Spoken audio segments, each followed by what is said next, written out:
Good evening. Welcome to Prog Monster. My name is Murph. I am the host of this show. This is a show that is dedicated to progressive rock and other forms of rock music.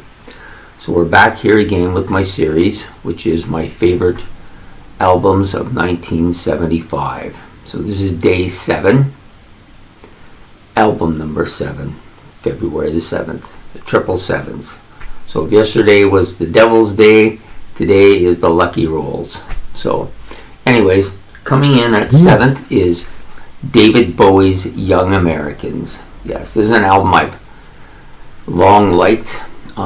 This comes, for David Bowie, this comes at a time when he's kind of past that glam rock stage. In fact, the glam rock thing is kind of fading, and he's getting off of the bus here, I guess, if you want to put it.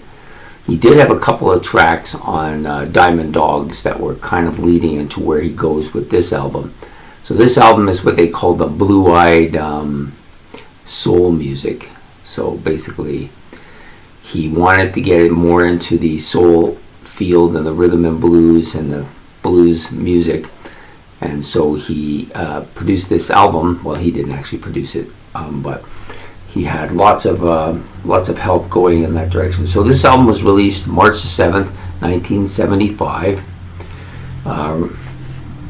It was originally recorded at Sigma Sound in Philadelphia, and the recording plant at Electric Ladyland in New York City. So back and forth between the two places. It's about 40 minutes long, which for Bowie is a fairly lengthy album. I don't think any of his other ones reached the kind of length that this one had, but I could be wrong. Produced by David Bowie himself, Harry Maslin. Where did I put my glasses? I'm always losing these things. And Tony Visconti.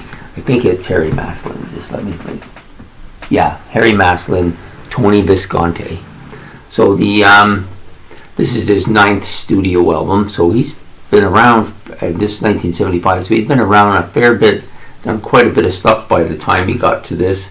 He wanted to move in this direction, so he did. The reason I like this album so much is it has one of my favorite tracks on it, which is Fame. Just looking up the track listing now. So it actually has 8 songs on it, including Young Americans, Win, Fascination, and Right on side 1. This is in the vinyl days, of course. And on the side 2, that Somebody Up There Likes Me, Across the Universe, and Can You Hear Me, and Fame. Those were the 8 tracks on the album. Appearing on the album, David Bowie, of course, vocals, guitar, and keyboards. Carlos Alomar, guitars. He's the main kind of influence.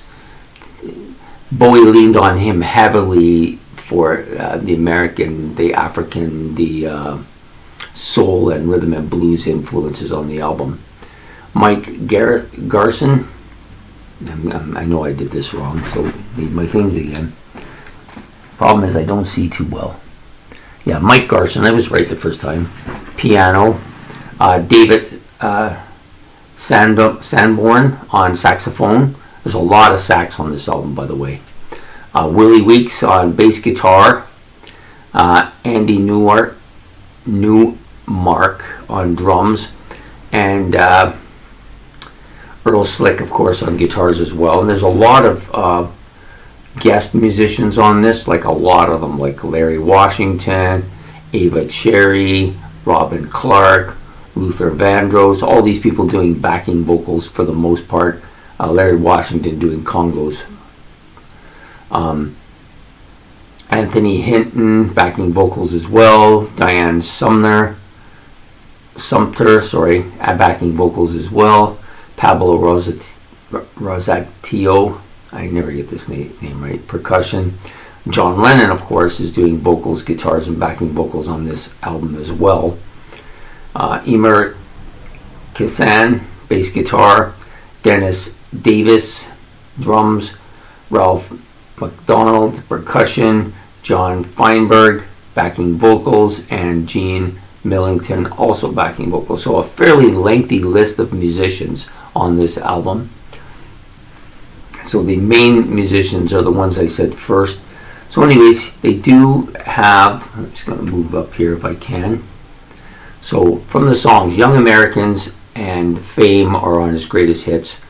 That's where I came in to like Fame. I got it off David Bowie 1, I think it was. I can't remember which one. Anyways, it's on this album. It's the last track. Great track. And it features John Lennon on vocals as well. He's doing backing vocals here. As well as he does do Across the Universe, which is a Beatles song that Lennon and McCartney wrote, and Lennon and him are doing vocals on this as well. The other song I really like is Fascination, a really great kind of David Bowie song, but like all the songs on this album, it's got that real soulful sound to it, that real kind of bluesy, rhythm and bluesy stuff to it. And there's a lot of that on this album. Can You Hear Me? Another one of the great tracks on this album as well. So to me, Bowie at this point in time has changed his entire style. So the stuff that came before, Diamond Dogs,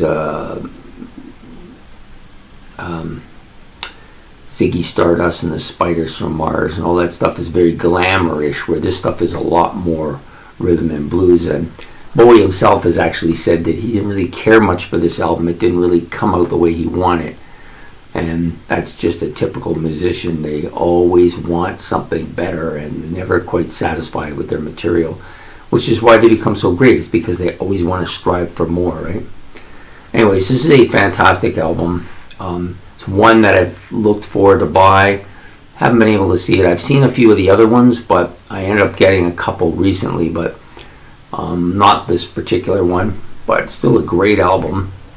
I've long liked it. I used to listen to it quite a bit at my friend's house because he had it, and that's not my friend that introduced me to all these things. There's another guy, he had the album, and he would play it for me because he knew I liked it. So a pretty solid album for day 7, David Bowie's Young Americans. Fantastic saxophone on this album, some really, like I said, soulful songs, and then of course the classic Fame, which is such a great song. So I hope you like this video, so please like and subscribe, it's much appreciated, and we'll be back for day 8 with another rock album from my favorite albums from 1975. So have yourself a good night. Bye.